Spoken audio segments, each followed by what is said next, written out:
계절이 바뀌면 을에 맞아야 하는 예방 주사가 있죠. 면역력을 기르기 위해서는 영양제도 좀 챙겨 먹어야 하고요. 그럼 마음이 아프면 어떻게 해야 할까요? 마음이 보내는 SOS 신호를 알아채는 그런 방법은 없을까요? 마음에도 주치의가 필요한 때입니다. 정신건강의학과 전문의 유은정 선생님 모셔봅니다.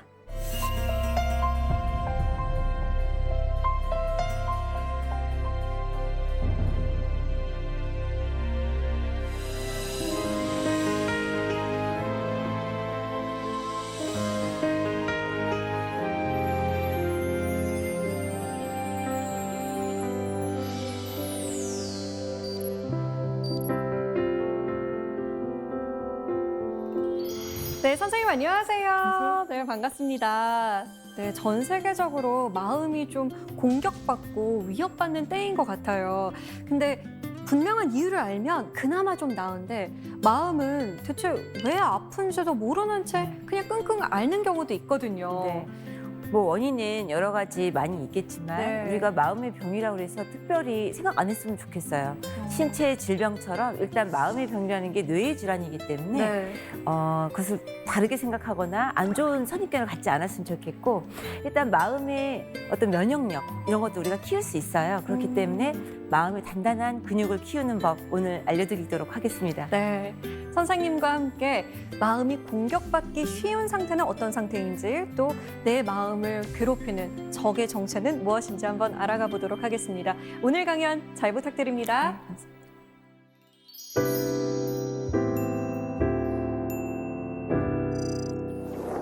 여러분, 행복을 위해서 우리가 필요한 것들이 뭐가 있을까요? 어떤 분은 돈, 건강? 제가 진료실에서 만났을 때 가장 많이 느낀 것은 관계였습니다. 그만큼 우리가 외로움도 많고 또 관계에 의한 상처를 많이 받는다는 것을 알 수 있는데요. 제가 오늘 말씀드릴 것도 역시 관계에 대한 상처에 관련한 이야기입니다.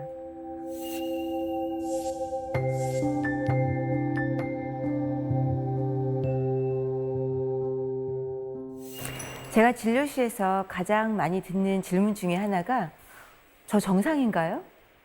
저 너무 예민한 거 아닌가요? 였어요. 제가 그분들의 이야기를 들어주면서 할 수 있었던 거는 사실 그분들의 편이 되어주는 거였는데, 이야기를 듣다 보면 진료실에 오는 분들은 피해자가 많았어요. 정말 그 사람들의 정서적인 어려움을 가져다 준 그런 가해자분들은 버젓이 집에서 잘 살고 있고, 저를 찾아오는 분들은 어떤 정서적인 착취를 당한 또는 억울한 심정을 가진 그런 피해자분들이 많이 정신과를 찾습니다. 그래서 그분들에게 제가 손을 잡아주며 당신이 예민한 게 아니라 정말 그 사람이 너무한 거다. 그 사람 이상하다. 당신이 그렇게 반응할 수밖에 없었던 이유는 그 상대의 문제 때문이다. 그 사람은 선을 넘었고 너의 정서적인 폭력을 가한 것이다. 왜 다른 사람과 똑같지 않으면 그것이 잘못된 거고 예민한 거고 내가 예상하는 반응을 해야 되는 건 아니다. 제가 여기서 말하는 것은 타고났을 때부터 좀 예민하고 감수성이 예민한 분이 아니라 상대방 때문에 내가 예민한 반응을 할 수밖에 없는 분들을 말합니다. 여러분, 코로나 때문에 많이들 예민한 분들 많죠. 마스크를 썼느냐 안 썼느냐, 당신이 왜 마스크를 제대로 쓰지 않냐, 열 측정을 안 하느냐, 이런 것으로 시비가 붙기도 하고요. 또 어떤 분들은 코로나 때문에 집에 있게 되면서 밖에 나가지 못하니까 너무 힘들다는 거예요. 아이들은 집에 있고 재택근무하는 남편 하루 세끼 밥 해주는 주부들도 많이 힘들겠죠. 또 학교 수업도 온라인으로 듣고 또 내가 평상시에 할 수 있었던 일상생활, 예를 들어서 영화를 본다든지 교회를 간다든지 백화점을 간다든지 하는 정말 사소한 일상조차도 제대로 할 수 없는 분들이 한 달, 두 달 지나면서 드디어 폭발하기 시작했어요. 나는 이렇게 해서 스트레스를 풀었는데 이것조차 못하다니 이게 말이 되냐. 왜 평상시에 할 수 있었던 운동조차 내가 못해야 되냐. 그래서 코로나 블루뿐만 아니라 코로나 레드, 즉 화병이 생기기 시작했습니다. 그러면서 집에 있는 분들은 서로에게 공격을 가하기 시작했고, 오래 가족들이 머무는 시간이 많음으로써 갈등이 유발되기도 했죠. 근데 참 이상한 게 있는데요. 제가 기사에서 봤는데 외국의 경우는 코로나 때문에 이혼율이 급증했다고 해요. 싸우느라고. 평상시에는 갈등을 숨기고 낮에는 집에 없다가 밤에만 잠자고 이제 나가니까 크게 대화할 시간도 없어서 싸움에 이르지 않았었는데 갈등이 유발되는 상황들이 많아진 거죠. 자녀는 자녀대로, 남편과 아내는 남편과 아내 부부의 문제로. 그런데 우리나라는 유독 이혼율이 증가하지 않았다고 해요. 그래서 제가 그 기사를 보고 어머 왜 그럴까? 정신과 의사로서 항상 사회 현상에 저는 귀 기울이고 있기 때문에 왜냐하면 진료실에 정말 따끈따끈한 문제들을 들고 환자분들이 오시거든요. 고민한 끝에 제가 결론을 얻었습니다. 아, 우리나라는 시댁에 가지 않기 때문에 코로나 때문에 시댁에 더 이상 방문하지 않아도 되기 때문에 또는 가족 모임이 많이 줄어서 갈등이 유발되지 않는구나 라는 결론을 제가 얻었고요. 이건 여담이지만 코로나 때문에 그동안 관계가 어려웠던 분들은 오히려 좋다고 하는 분도 계세요. 코로나 때문에 살 것 같다. 물론 코로나가 좋은 일은 아니지만 코로나 때문에 마스크 뒤에서 내 표정을 숨길 수 있다. 또 누구에게 내 모습 보여줄 필요 없으니까 화장도 안 해도 되고 내 표정을 감출 수 있다. 또 정말 보기 싫은 사람, 저 사람 정말 회사 가면 꼭 마주쳐야 되는 상사인데 안 만나니까 너무 좋다. 재택근무하니까 살 것 같다. 심지어는 학생들조차도 학교에 가면 친구들 신경 쓰느라 스트레스 받는 10대들은 오히려 온라인 수업이 더 편하다. 디지털 세대니까 너무 편한 거예요. 이렇듯 우리가 얼마나 쓸데없는 곳에 에너지를 많이 낭비하고 특히 직장인들은 불필요한 미팅이나 회식, 심지어는 출장조차도 하지 않아도 회사가 잘 돌아가는 것을 보면서 원장님, 저 정말 회사에서 그동안 너무 쓸데없는 에너지 낭비했던 것 같아요. 사람들한테 예민해지고 사람들에게 상처받고 이러면서 얼마나 시간이 많이 흘러간지 모르겠어요. 에너지가 회사 일에 집중돼야 되는데 지금 정말 너무 편해요. 라고 이야기하는 분들도 계셨습니다. 정말 코로나가 만들어준 관계의 역설이 아닐 수가 없습니다. 물론 코로나가 주는 관계 단절 때문에 혼자 사는 분들 너무나 외로움이 많죠. 정말 SNS나 전화 외에는 다른 사람을 만나지 못해서 영국에는 외로움 장관이 생기기도 했다고 합니다. 어떻게 하면 독거노인이나 혼자 사시는 1인 가구들의 외로움을 해결해주는 정책을 마련할까? 이런 것 때문에 선진국에서는 외로움을 해결해주는 장관이 생길 정도였으니 말 다 했죠. 우리나라도 예외는 아닙니다. 1인 가구가 정말 30% 이상 통계가 나오고 있죠. 여러분, 가족들과 같이 산다고 외로움을 덜 느낄까요? 우리가 식구들이 모여도 저녁을 먹고 나면 각자의 방에 들어가기 쉽죠. TV조차도 요즘에는 유튜브가 대체하고 있고 SNS가 대체하고 있기 때문에 거실에서 온 가족이 채널 싸움을 할 일이 없습니다. 그만큼 가족들이 함께할 시간이 줄어들면서 외로움을 느끼기는 가족이 있는 분들도 마찬가지라는 거죠. 여러분의 관계가 공허하다면 생각해 볼 것들이 여러 가지가 있는데요. 제가 진료실에서 만난 분들은 이런 얘기도 해요. 20년 같이 살면 뭐예요? 이불을 같이 덮고 살아도 제 속마음은 저희 남편 전혀 이해하지 못해요. 여러분이 새벽 2시에 악몽을 꾸거나 몸이 아프거나 너무나 외로움에 눈물을 흘리면서 잠이 깼다고 가정해 봅시다. 만일 그때 내가 소통하는 사람이 없다면 당신의 관계는 굉장히 공허한 것일 겁니다. 관계가 공허한 이유 중에 또 하나는 내 주변에 있는 사람이 과연 나를 진심으로 위하는 사람일까? 그것이 가족이거나 절친이거나 회사 동료거나 심지어는 자녀나 부모조차도 과연 나를 위해서 이야기해 줄 수 있고 이야기를 들어줄 수 있는가를 한번 생각해 보아야 합니다. 물론 저를 찾아오는 분들이 이런 관계에 공허하기 때문에 찾아오는 분들이 많아서 그렇지만 대다수의 분들은 또 이러한 정서적인 쿠션, 제가 이야기하는데요. 가족이 정서적인 쿠션이고요. 또 절친 또는 어떤 싱글 분들은 남사친 각자 한 명 정도는 지금 이 시간 떠오르실 수 있을 거라고 생각이 듭니다.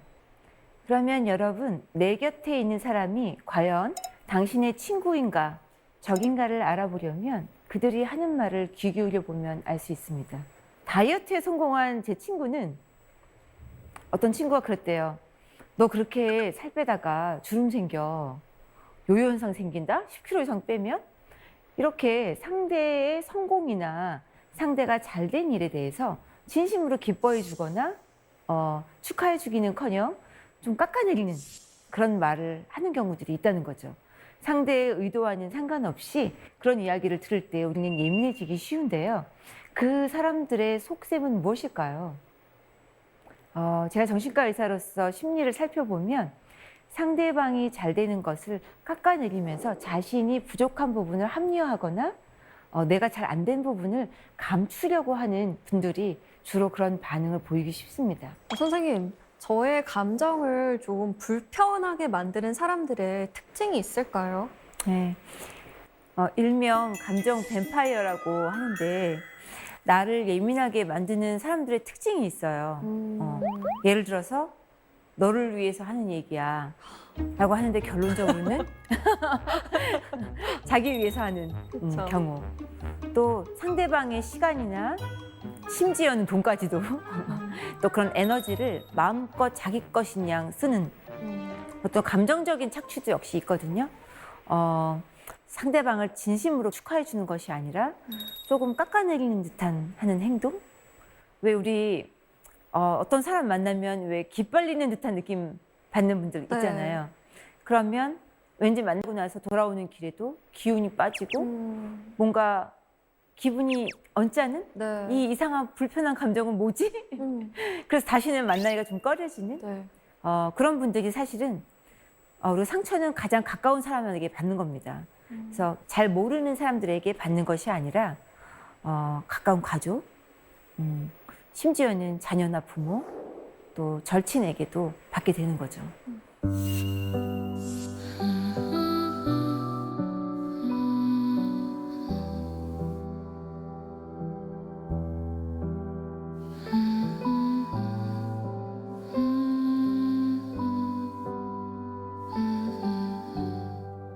여러분이 예민해질 때는 언제예요? 저는 누군가에게 공격을 당할 때 우리가 예민해지는 것, 그것을 말씀드리고 싶어요. 우리가 횡단보도 앞에 이렇게 서 있다고 가정을 해보세요. 그런데 어느 누가 와서 따귀를 딱 때렸어요. 그러면 정상적인 사람들은 다 화가 나거나 당황해하죠. 마찬가지로 갑작스럽게 우리에게 공격을 가하거나 나의 어떤 심리 상태에 안정을 깨트리는 그런 경우가 생긴다면 우리는 몹시 당황하거나 예민해질 수밖에 없는 겁니다. 그래서 우리의 예민한 반응은 지극히 정상적인 거에도 불구하고 상대방에게 너 왜 이렇게 예민하게 굴어? 또 시작이다. 부부싸움을 할 때 그런 얘기 많이 들으시죠? 이리 와서 얘기 좀 해. 그러면 또 예민하게 또 저런다. 이제 그만하자. 이런 이야기를 많이 듣습니다. 저도 얼마 전에 홍자 되신 어머님을 모시고 여행을 다녀왔는데요. 제 딴에는 효도를 했다고 생각하고 마지막 여행 돌아오는 길에 어머니에게 예전에 엄마가 이렇게 말한 거에 대해서 난 좀 그때 그게 아닌 것 같더라고. 이렇게 그냥 허심탄회하게 말했었거든요. 근데 어머님이 준비가 되어 있지 않으셨는지 갑자기 발끈하시면서 너 그 얘기를 이렇게 예민하게 얘기를 하니? 그래서 서로의 관계가 무척 돌아오는 게 냉랭이고 본전도 찾지 못했던 그런 경우가 있었습니다. 여러분, 이렇듯이 관계는 굉장히 어렵고 또 상대방이 내가 생각하는 것과 동일하게 생각하지 않는 경우들이 많이 있습니다. 이런 불편한 감정의 정체들은 사실은 상대방이 나의 선을 넘어왔다는 것이고 굉장히 정상적인 반응임에도 불구하고 이것으로 인해서 자책을 하기가 쉽고 나는 예민한 사람이라고 스스로 단정짓기 쉽습니다. 이런 경우에 나 자신을 지키는 방법들이 필요한데요. 나 자신을 지키기 위해서는 사회적 거리두기처럼 심리적인 거리두기를 갖는 것이 중요합니다. 여러분, 이게 심리치료의 한 가지 방법인데요. 우리가 상처를 받으면 첫 번째 반응이 뭔지 아세요? 아 뜨거 하는 겁니다. 아 뜨거 하는 경우에는 이성적인 판단을 내릴 수 없고 뇌에서는 알람이 울리게 되어 있어요. 우리 심장은 쿵쾅쿵쾅 뛰고 얼굴은 시뻘개지고 당황하게 되는 그러한 자율신경계 반응이 일어나죠. 이것은 내가 예민해서도 그렇지 않고 자율적으로 우리 심박동수가 올라가는 지극히 정상적인 반응입니다. 그래서 저는 이런 사회적 거리두기처럼 요즘은 이 컨셉을 말씀드리면 참 이해가 빠르시더라고요. 마스크를 쓰듯이 나를 최우선으로 보호해라. 그러기 위해서는 정서적으로 착취를 가하는 그 감정의 뱀파이어. 여러분 각자 한 명씩은 있으시죠? 그 사람과 조금 더 거리를 둬라. 그것이 물리적인 거리가 됐든 연락의 횟수를 줄이고 그 사람의 근황을 좀 덜 듣고 SNS에 찾아가서 그 사람이 어떻게 지내는지 보는 것도 좀 줄이고 어떠한 거리두기를 한다면 좀 더 자신이 상처받는 것을 예방할 수 있습니다. 또 한 가지 어떻게 하면 상처를 좀 덜 받을 수 있을까요? 이 질문도 제가 참 많이 듣는데요. 첫 번째 해답은 내가 잘 보이기 위해 노력하는 것이 아닌가? 아니면 잘 지내고 싶은 건가? 시어머니와 갈등이 많은 분이 계셨어요. 그분은 시어머니가 전화하면 심장이 두근두근해서 살 수가 없었어요. 전화벨만 울려도 마치 조건 반사처럼 가슴이 뛰는 거예요. 그래서 어느 날 전화로 김치 좀 해와라. 김장이 했니? 좀 해갖고 와라 하신 거예요. 근데 이분은 갑자기 너무나 그것이 하기 싫었던 거예요. 근데 잘 보이고 싶은 마음에 억지로 그것을 해야 되나요? 아니면 하지 말아야 되나요? 이 갈등 때문에 정신과를 찾아온 분이 계셨습니다. 요즘은 이러한 사람들과의 관계에서의 어려움 때문에도 상담을 하러 오시는 분들이 있는데요. 사실 우리는 대수롭지 않게 생각할 수 있죠. 아니 뭐 그냥 해가면 되는 거 아닌가? 근데 그분에게는 전화벨 소리만큼 두려운 게 없는 거예요. 여러분 그거 굉장히 괴로운 일입니다. 그래서 그분에게 제가 내긴 처방은 어머님에게 잘 보이고 싶은 마음을 좀 내려놔라. 앞으로 30년, 40년 같이 지낼 건데 잘 지내고 싶은 거냐? 잘 보이고 싶은 건가? 그것을 스스로 한번 생각해 보라 그랬더니 잘 보이고 싶은 거래요. 왜? 그분 백그라운드를 살펴보니까 결혼 초부터 반대도 많았고 내가 뭔가 기우는 듯한 그런 집안 형편이었고 여러 가지가 시댁에서 정말 잘 보이고 싶은 마음이 많았던 거예요. 그분의 그런 상황들을 큰 퍼즐 안에서 이해하면서 아, 내가 이것 때문에 더 그런 마음이 생겼구나. 다음번에 진료를 찾아왔을 때 그분이 얘기했어요. 원장님, 제가 김장 해갈게요, 안 해갈게요? 그래서 제가 해가지 말랬으니까 안 해갔겠죠. 저 이번에 그냥 사갔어요. 그런데 어머님이 모르시더라고요. 그렇게 쉽게 해결될 문제인데 제가 왜 이렇게 고생했는지 모르겠어요. 라고 말하시면서 아, 역시 새댁 때부터 조금은 착한 며느리, 좋은 며느리가 되야겠다는 생각을 좀 버려야겠어요. 그렇다고 그분이 뭐 나쁜 며느리가 된 건 아닙니다. 하지만 내가 할 수 있는 그 능력, 내가 할 수 있는 한도 그 이상으로 했을 때 상대방에게 착취당하는 느낌이 들고 스스로도 번아웃이 되는 너무나 지치고 상처받는 그런 상황이 되니까 그 관계가 불편하고 가기 전부터 진이 빠지고 어머님만 봐도 그 모습이 보기 싫은 그런 상황이 되었던 거죠. 그래서 건강한 관계를 가지기 위한다면 여러분이 세 가지 각오를 할 필요가 있습니다. 첫 번째, 정말 나를 보호해야겠다. 내가 어머니로부터 이런 상처를 받는다면 정말 잘 지낼 수 없을 테니까 내가 이런 상황을 극복하고 나를 보호해야겠다라는 단호함이 필요합니다. 두 번째는 내 생각과 다른 사람의 생각, 남의 생각은 다르다라는 냉정함. 그것을 알 수 있어야 돼요. 어머니는 사실 아무런 생각 없이 김치 했니? 가져와라 라고 이야기할 수 있죠. 그렇지만 어머니의 생각과는 달리 나는 내 김치를 혹시 평가받을 수도 있겠다. 또는 내가 이거 너무 하기 싫은데 어머님 때문에 해야 되는구나. 각자가 동일한 통화를 하면서도 각기 다른 반응과 각기 다른 상황에 처해 있었던 거죠. 그래서 냉정하게 나와 저 사람의 생각은 다르다라는 것을 알아야 됩니다. 또 마지막으로 내가 뭔가 변화를 줘야겠다. 이것을 말을 통해서나 아니면 행동 패턴을 바꿔서라도 변화를 주어야겠다는 결단력. 세 가지가 필요합니다. 제가 뭐라고 말씀드렸죠? 단호함, 또 냉정함, 바꿔야겠다는 결단력. 이 세 가지의 각오를 여러분이 지금부터 마음속에 심어 놓아야 할 것입니다.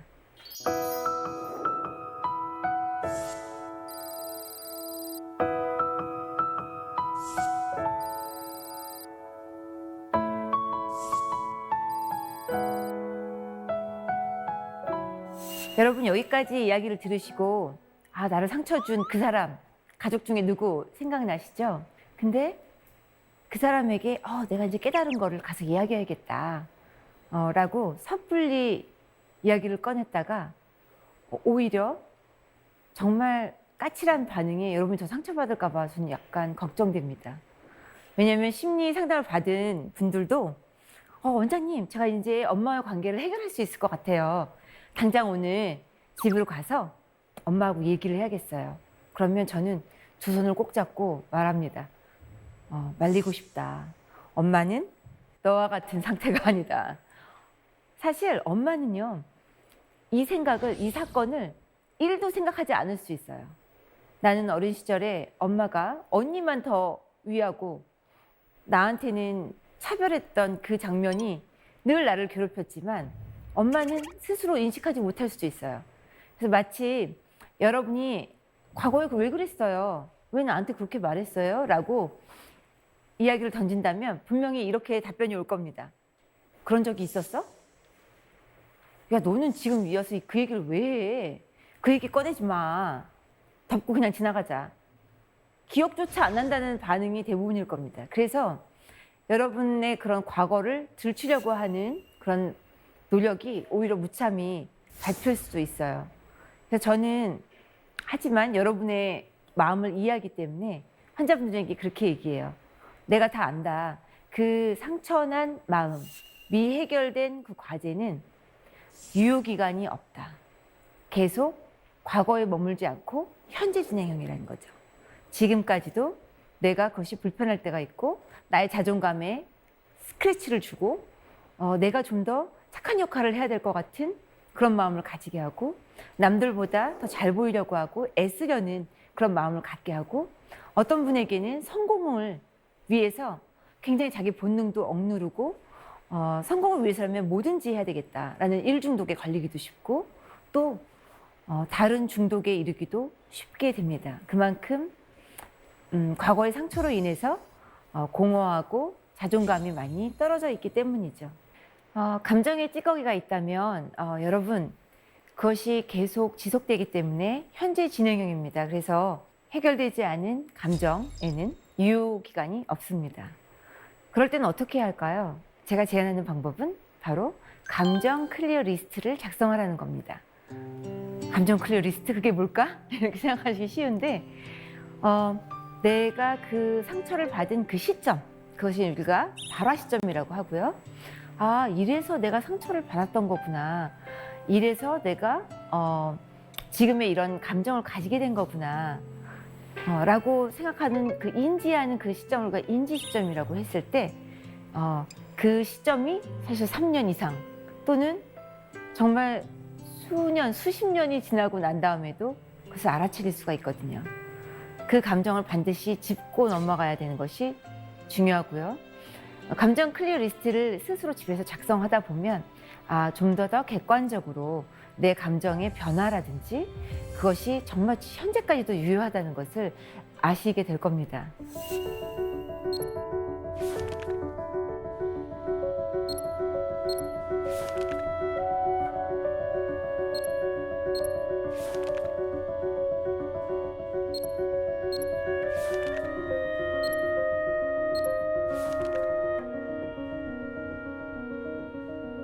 여러분 한때 자존감이라는 단어가 굉장히 유행이었던 적이 있습니다. 그리고 자존감이라고 하면 우리가 마치 성적을 올리듯이 막 어떤 팁을 얻어서 자존감 향상법, 자존감 향상 프로그램 이런 걸 통해서 마구 점수를 올려야 되는 건가? 그렇다면 점수가 올라가지 않는 사람들은 더 좌절하게 될 거고 그로 인해서 더 자존감이 떨어지는 것을 발견했어요. 그래서 저는 저희 병원에서 자존감 파티라는 걸 합니다. 너도 자존감 낮고 나도 자존감 낮다. 그러니까 우리는 서로 이것을 그냥 기뻐하자. 우리가 이것을 기념하자. 서로가 자축하자. 우리는 자존감이 낮지만 그런 낮게 된 이유들을 우리가 찾아보고 그 있는 그대로의 모습을 서로 인정해주자. 이런 맥락이에요. 이제 그 환자분들이 집단으로 서로 이야기 나누는 거에 제가 참석을 하게 됐는데 너무나도 이야기를 잘하시는 거예요. 정말 카페를 빌려서 했는데 카페 문을 닫아야 되는데도 이야기가 끊이질 않는 거예요. 그만큼 내 이야기를 진솔하게 할 곳이 없구나. 그래서 제가 물어봤어요. 처음 보는 사람인데 생전 어떻게 이렇게 이 얘기를 잘하세요? 그랬더니 저는 딱 그러는 거예요. 원장님, 여기 그 얘기 하려고 모인 거 아니에요? 내가 친구나 절친에게도 얘기 못해요. 왜? 나 창피해서 그런 얘기 꺼내지 못해요. 가족에게도 얘기 못 꺼내요. 왜? 걱정할까 봐. 또 동네 엄마들한테 얘기하면 소문나요. 회사에서 얘기하면요 큰일 나죠. 회사에 상담실이 있어도 저희 못 가요. 인사에 지장이 있을까 봐요. 제가 느꼈어요.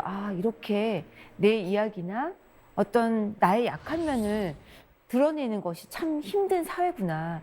우리가 무조건 성취, 남에게 장점, 또 스펙 이런 걸로만, 심지어는 자존감까지도 우리가 무장을 해야만 각자 도생의 시대에서 살아남을 수 있는 거구나.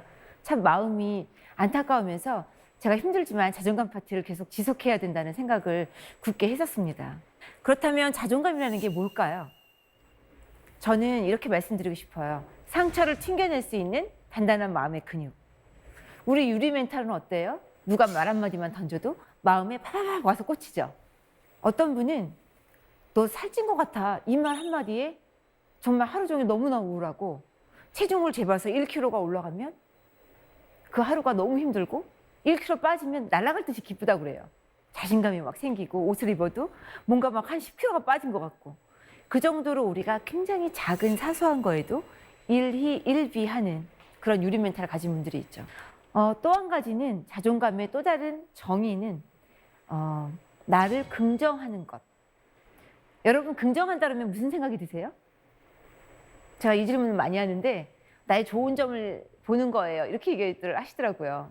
근데 나를 긍정한다라는 뜻은 여러분 장점과 단점 모두 있는 그대로 수용한다는 겁니다.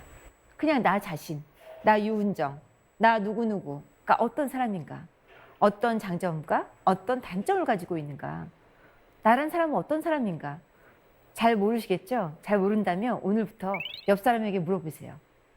내 장점은 뭔 것 같아? 여보, 내 단점은 뭔 것 같아? 그러면 아마 상대방들이요 기다렸다는 듯이 이야기를 아마 할 겁니다. 너는 이래서 문제고 너는 이래서 문제야. 그러면 상처받지 말고 객관적으로 그 이야기들을 수용해 보세요. 자존감이란 바로 이렇게 나 자신을 먼저 알고 있는 그대로의 모습을 인정하고 받아들이는 것. 이것부터 시작하는 것이 자존감입니다. 자존감이라는 용어를 들으면 여러분 그냥 모호한 심리라는 것이 모호하잖아요. 그냥 공중에 떠다니는 것 같고 굉장히 어려워 보이는데 저는 그런 것을 굉장히 싫어합니다. 그래서 자존감을 제가 마음의 근육으로 비유했는데요. 여러분 운동을 위해서 얼마나 우리가 열심히 운동해요. 근육을 생기게 하기 위해서 피트니스 가고 정말 하기 싫어도 1시간, 2시간씩 운동하잖아요. 마음의 근육도 마찬가지입니다.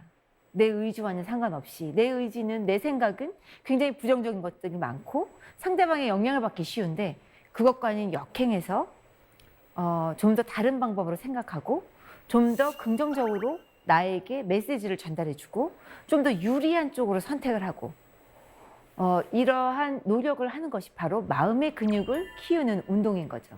그래서 마인드 피트니스라는 개념이 이제 생겼죠. 여러분이 의아할 수 있는데요. 아니 그러면 유리한 선택을 안 하는 사람도 있는가? 많습니다. 저를 찾아오는 분뿐만 아니라 저 역시도 또 이 방송을 보시는 분들도 나에게 유리한 선택을 하지 않는 분들이 많아요. 우리가 머리로는 알아요. 이것이 나한테 해로운 것을. 그렇지만 우리가 포금을 하기도 하고 또 음주운전을 하기도 하고 심지어는 정말 시험이 내일 있는데 그냥 자뻑이기도 해요.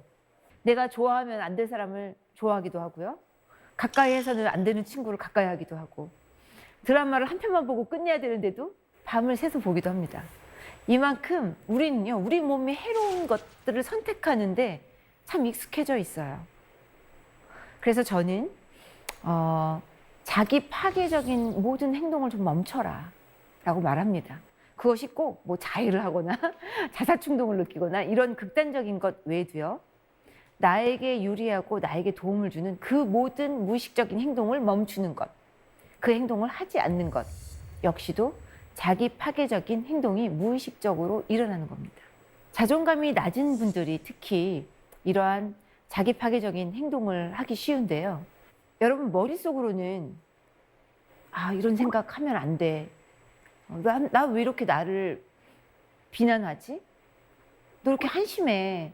너 그것뿐이 안 되니까 친구들이 너를 싫어하는 거야. 너 그러니까 인정 못 받아. 이런 생각이 그냥 수시로 머리 위를 지나가요. 제가 이거 표현을 뭐라고 하냐면 새가 머리 위로 지나갈 수는 있다.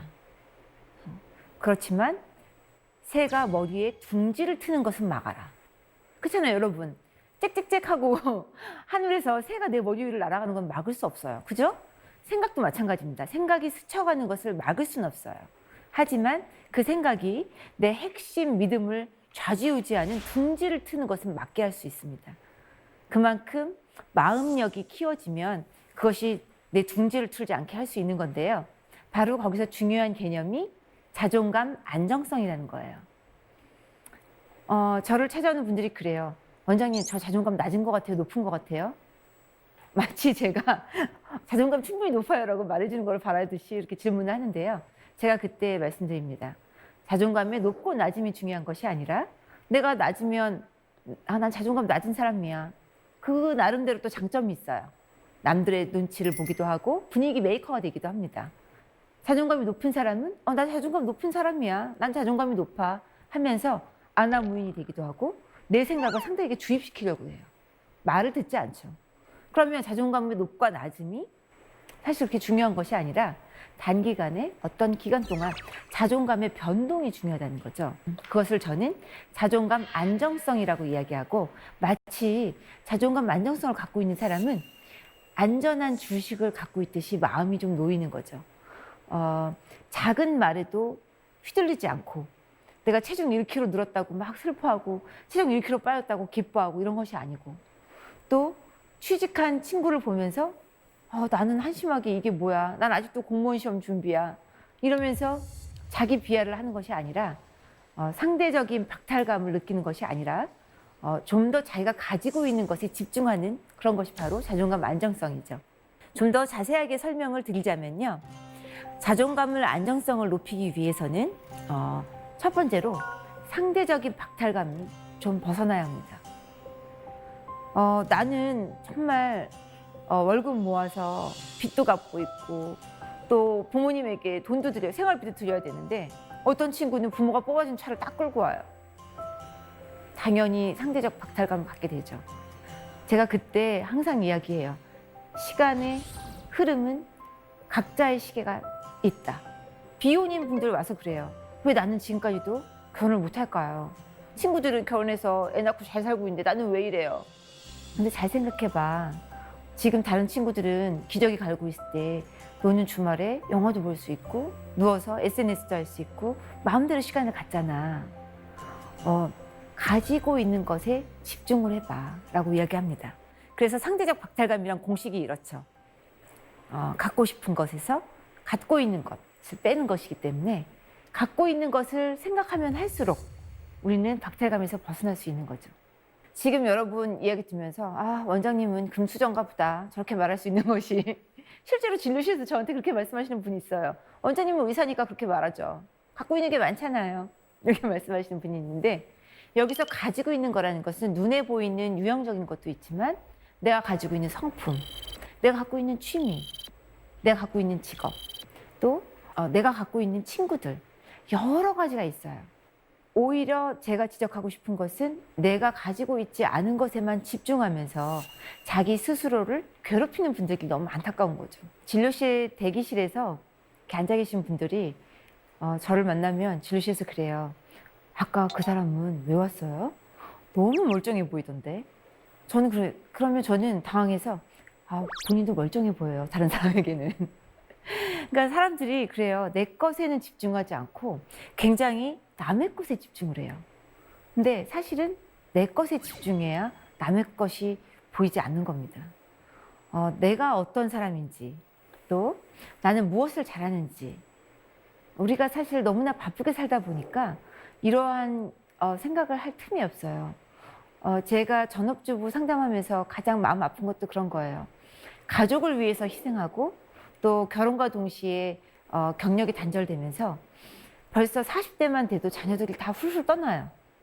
이미 엄마하고는 말하기 싫어하고, 그러나 40대는 너무나 젊은, 아직까지는 여성이기를 원하는 그런 엄마인 거죠. 그랬을 때 그분들은 남의 것에 집중해요. 내가 차라리 저 동창처럼 그냥 직장 생활 할 걸. 내가 너 키우다가 이렇게 됐어. 남편은 자기 일만 뿐이 몰라. 나한테는 관심도 없어. 남의 것에 집중할 것이 아니라 제가 40대 주부들에게 이제는 나에게 집중해라. 내 이름으로 살 때가 됐다. 근데 현실적으로 경력이 단절된 것이 회복되기는 힘들죠. 저는 그럴 때 현실 타협적인 제안을 합니다. 돈을 위해서 일하는 것이 아니라 자아 성취를 위해서 일해라. 또 시간을 보내기 위해서, 내가 시간을 활용하기 위해서 시간들을 활용하다 보면 좀 더 자존감도 올라가고, 실제로 취미를 갖고 그 취미가 직업으로 연결되는 분들도 있었습니다. 그렇듯 여러분, 사고방식의 변화가 필요해요. 여러분의 편견은 뭔가요? 난 경력이 단절되면 다시는 돌아올 수 없다. 요즘 코로나라서 직업은 절대 가질 수 없다. 요즘 청년 실업난이니까 나는 직업도 없을 거야. 이런 어떤 생각의 고착을 벗어나야 되는 거죠. 회사에서도 마찬가지예요. 여러분 요즘 꼰대라는 말 엄청 많이 하는 거 아시죠? 그런데 저는 50대, 40대가 꼰대가 아니라 90년대생이라고 해도 누구나 꼰대가 될 수 있다는 말을 꼭 합니다. 뭐냐면 내 생각과 다른 것을 받아들이지 못하는 그 모든 생각. 기성세대는 기성세대 생각대로 나의 경험을 통해서 얻은 자산이 있어요. 근데 그것을 완전히 무시하고 저건 꼰대 생각이야. 구시대적인 생각이고 지금 전혀 나에게 도움이 되지 않아. 라고 생각하는 것 역시도 꼰대 사고라고 볼 수 있는 거죠. 물론 반대로 이런 식으로 해. 나 때는 이렇게 했어. 이런 식으로 자기가 하던 습관과 그러한 일하던 패턴을 강요하는 것도 문제겠죠. 그래서 기능의 고착화를 강화되면 누구나 꼰대가 될 수 있다는 것, 직장생활에서 꼭 말씀드리고 싶어요. 그래서 바로 사회생활 정서법이라는 말이 생겼을지도 모르겠습니다. 지혜로운 사회생활을 하기 위해서 바로 상대방의 마음을 헤아리고 상대가 나와는 이렇게 다른 특성을 가질 수 있다는 것을 이해할 필요가 있어요. 또 나와 다른 생각을 가진 사람에게 또 나에게 무리한 요구를 했을 때 그것을 선을 그어서 말할 수 있어야 합니다. 왜 우리 직장에서도 호구가 있어요. 왜 나만 일해야 되죠? 쟤는 그냥 월급만 받아가고 나만 너무 고생하는 것 같고 야근은 맨날 저만 해요. 그러면 전 그래요. 한 번이라도 거절한 적 있냐? 그러면 거절하면 상사가 싫어하잖아요. 요즘에도 그런 친구들이 있습니다. 요즘 친구들이 엄청나게 칼퇴근하고 야근은 절대 안 할 것 같죠? 실제로 제가 진료실에서 만난 분들은 꼭 그렇지는 않습니다. 우리가 흔히 90년대생은 굉장히 이기적이야. 자기중심적이야. 젊은 세대들은 진짜 자기 것뿐이 몰라. 이것도 생각 바꿔야 돼요. 젊은 세대들도 굉장히 인정받고 싶고 내 것을 성취하고 싶고 또 워라벨 얘기하지만 무엇보다도 성공에 대한 욕구도 많이 있습니다. 어느 정도로 잘 살고 싶은 욕구가 있냐면요. 심리 상담을 받는 것도 굉장히 오픈마인드예요. 내가 조금 이런 것 때문에 상처를 받거나 작업 능률이 오르지 않는다 그러면 심리 상담을 서치해요. 그래서 비대면 상담을 하기도 하고 심지어는 병원을 찾아오기도 합니다. 예전에는 부모님이 야, 너 그렇게 게으르고 밤에 잠을 안 자고 우울해하다가는 큰일 나겠다. 그래서 부모님이 20대들을 끌고 왔어요, 병원을. 근데 요즘은 정반대 현상이 있습니다. 20대들이 엄마 저 상담 좀 받아야 될 것 같아요. 저 좀 같이 가줘주세요. 엄마 아빠도 제 상태를 좀 아셔야 될 것 같아요. 오히려 이렇게 현명하게 자기 관리 차원에서 마음 건강 관리가 중요하다는 것을 알게 됐다는 겁니다. 결국 정신과의 핵심은 여기 있다고 생각합니다. 한마디로 말해서 자기 중심적인 사고에서 벗어나는 것. 부모는 부모의 생각에서 벗어나야 돼요. 내가 가지고 있던 가치 기준, 공부를 잘해야 된다, 성실해야 된다, 스카이 대학을 나와야 된다, 평생 먹고 살 거를 평생 직장이 필요하다. 요즘은요, 저는 이렇게 말씀드려요, 부모님에게. 아이들이 잘할 수 있는 한 가지를 좀 찾아주세요. 그 아이들이 오히려 학원에서 성적 올리다가 보면 오히려 자기의 특성을 찾기 힘들고 내가 뭘 잘하는 사람인지 알 수가 없어요. 왜? 그것을 테스트해 보거나 실험해 볼 시간조차도 없는 거죠. 요즘은 많이 포기하신 부모님들도 많습니다. 아, 우리 아이는 공부는 아닌 것 같아요.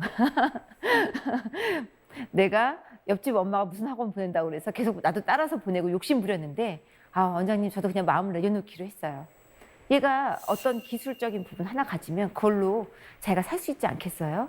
요즘 아이들은 특기가 중요하고 자기 특성을 찾는 게 중요하다고 그러는데 저는 미용 기술 배우게 했어요. 이런 친구들도 있고요. 그만큼 정신과에서 우리가 도와주는 것이 자기 중심적인 거에서 벗어나는 것. 그것이 바로 상대방에게 내 생각을 강요하거나 무례하게 선을 넘지도 않고요. 오히려 반대로 상대방도 나에게 무례하게 간섭을 하거나 요구하지 않고 내 있는 그대로의 모습. 상대는 나와는 다르다는 것을 인정하면서 시작되는 건강한 인간관계의 시작점이 아닐까 싶습니다. 어떻게 보면 정신과 너무 쉬운 곳인 것 같은데요. 생각의 전환이 바로 여러분에게 그런 변화가 일어났으면 하고요. 자기중심적인 사고에서 벗어나려면 뭐든지 남의 입장에서 한 번쯤 생각해보는 사회가 되었으면 합니다. 요즘 극단적으로 나와 생각이 다르면 틀리다고 생각하고 너는 너무 자유분방해. 너는 그래서 문제야. 또 운전을 하더라도 누가 끼어들기만 해도 저 사람 왜 저래? 그리고 정말 극도의 극혐주의, 혐오주의를 보이기 쉬운데 생각 자체를 잠깐 바꿔보세요. 저 사람이 뭔가 바쁜 일이 있나 보다. 내가 그 사람의 입장에서 단 한 번이라도 생각해 본다면 조금의 화는 누그러질 수 있습니다. 우리 코로나 시대에 가장 정신건강을 위협하고 있는 것이 바로 이러한 분노예요. 분노는 바로 나와 다르다는 생각으로부터 시작되고 나와 다르다는 생각 때문에 불공평하고 화가 나는 겁니다. 근데 이 화를 바깥으로 분출하면 분노 조절 장애가 되는 거고요. 또 그것이 표출되지 못하고 내 안으로 향하면 우울감, 또 극도의 무기력증에 빠지게 되는 거죠.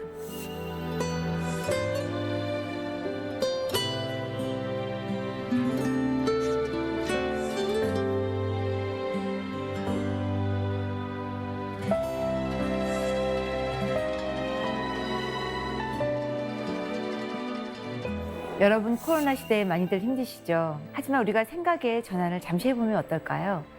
외부에서 빼앗기는 에너지, 인간관계에서 또 불필요한 모임에서 빼앗기는 에너지를 조금 더 나에게 향하게 해서 나를 재충전하고 내 마음을 돌보면서 마음력을 키우고 자존감을 높이는 여러분 되시기를 바라면서 강연을 마치도록 하겠습니다.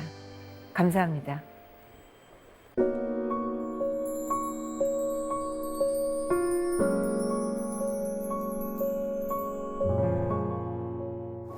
선생님 강연 정말 잘 들었습니다. 선생님 강연을 정말 많이 위로를 받았어요. 사실 마음이 아픈 사람들은 외부에서가 아니라 내부에서 문제를 많이 찾는데 불편하지만 꼭 알아야 하는 점들을 짚어주셨어요. 자, 그러면 사세기 공동체 여러분께서도 지금 막 상담을 하고 싶을 것 같아요. 선생님과 미리 보내주신 질문 보겠습니다. 먼저 남서현님의 질문입니다. 가까운 친구한테 조언을 해줬는데 친구가 까칠하게 반응한다면 제가 잘못한 건가요? 친구도 좋은 네. 생각을 본인이 이야기해줬지만 상대방의 상태는 내가 생각하는 것과 다를 수가 있죠.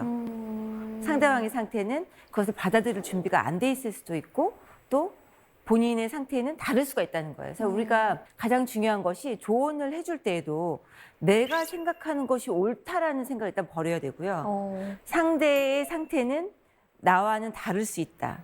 왜냐하면 반응을 보면 알 수 있거든요. 저도 환자분들 상담 많이 할 거 아니에요. 네네. 그러면 조언을 할 때 굉장히 조심스러워요. 아, 죄송하지만 제가 이런 얘기 드려야 될지 모르겠는데요. 이런 얘기 해도 될까요? 혹시 정말 미안하지만 이 얘기는 좀 해주고 싶습니다. 라고 미리 전초전을 좀 해놓고 다른 상대방이 준비가 된 상태에서 이야기를 해야지 아무리 좋은 이야기를 해도 타이밍과 상대의 상태가 좋지 않으면 그것이 까칠한 반응이 오기 쉽죠. 그러면 나는 좋은 의도로 이야기했지만 다시 한번 상처를 또 받게 되는 거죠. 그러네요. 자, 그럼 두 번째 질문 받아보겠습니다. 김민주 씨의 질문입니다. 상대방에게 무례한 말을 했다는 것을 깨달았다면 어떻게 사과의 말을 전하면 좋을까요? 어떻게 사과를 하는 방법이 또 따로 있을 것 같아요. 잘하는 방법이. 무례한 말을 했다는 것을 알아차리는 것이 참 대단한 분인 것 같습니다. 내가 실수했구나 네. 라는 것을 깨닫는 순간 보통 사람들의 반응이 어떤 줄 아세요? 어때요? 대부분은 자기 합리화하죠. 변명. 그럴 수 있었어. 어. 이러면서. 주저리 내가 이래서 말한 거야. 음. 내가 이래서 이랬던 거야 라고 자기 합리화적인 변명을 하기 쉬운데 사실 변명은 상대를 위한 것이 아니라 자기의 의를 위한 거죠. 자기 정당성을 나타내기 위해서. 그래서 저는 그냥 짧고 간단하게 아이 메시지를 이용해서 이야기하라고 해요. 아이메시지요? 네. 나는 그렇게 생각했는데 내 생각이 좀 틀렸던 것 같아. 미안하다. 얼마나 간결해요? 그러네요. 네. 별명도 필요 없고 이렇게 사과를 했을 때 상대방의 반응은 거의 동일합니다. 아, 괜찮아. 나도 그렇게 생각해. 내지는 그런 사과를 받아들이지.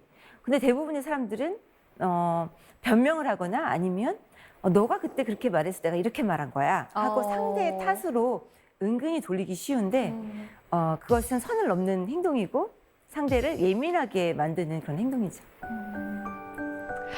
오늘 선생님의 강연을 들으면서 나에 대해서 좀 더 생각하게 되고 또 상대방을 대할 때는 또 어떻게 대해야 되는지 한 번 더 생각해보는 계기가 된 것 같습니다. 오늘 강연 잘 들었습니다. 고맙습니다.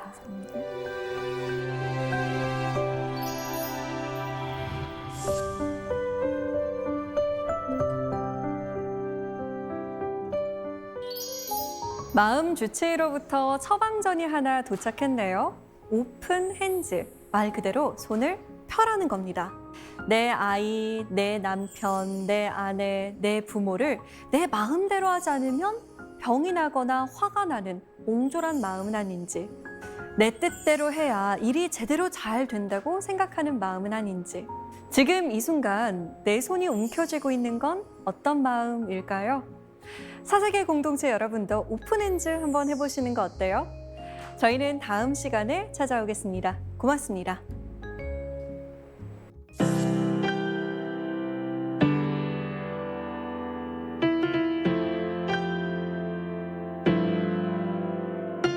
I'm okay any day when the leaves fall, when it rains, in my troubles, all my pain, because you love me. I'm okay every day when I'm swerving through life's lanes, all the fears and all the blame, because you love me. Hey, I wish I could write